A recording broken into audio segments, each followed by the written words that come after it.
भारतीय रेल देश में यातायात का मूल आधार है, जिससे करोड़ों यात्री रोजाना यात्रा करते हैं। वहीं रेलवे प्रबंधन की ओर से यात्रा के कुछ जरूरी नियम भी बनाए गए हैं, जिसका पालन करना हर एक यात्री के लिए अनिवार्य होता है। ऐसे ही यहाँ हम रिजर्वेशन क्लास में सीट से जुड़े एक नियम के बारे में अब चर्चा करने जा रहे हैं। अक्सर ट्रेनों में मिडिल बर्थ को लेकर विवाद देखने को मिलता है, खासकर जब यात्री इसे जल्द खोलना या देर से बंद करना चाहते हैं। भारतीय रेलवे ने इस समस्या से निपटने के लिए एक निश्चित समय निर्धारित किया है, ताकि यात्रियों की यात्रा आरामदायक बनी रहे और किसी को असुविधा न हो। चलिए नियमों को विस्तार से जानने की अब कोशिश करते हैं।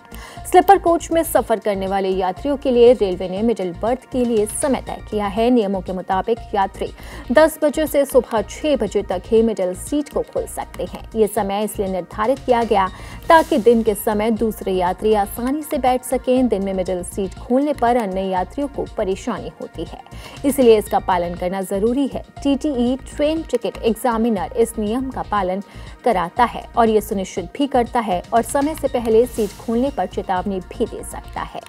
एसी कोच में मुख्य रूप से थर्ड एसी में मिडिल बर्थ से संबंधित नियम स्लीपर कोच जैसे ही होते हैं। पहले थर्ड एसी में यात्री रात 9 बजे से मिडिल सीट खोल सकते थे, लेकिन अब रेलवे ने इसे रात 10 बजे के बाद ही खोलने का समय निश्चित कर दिया है, जो सुबह 6 बजे तक खोली जा सकती है।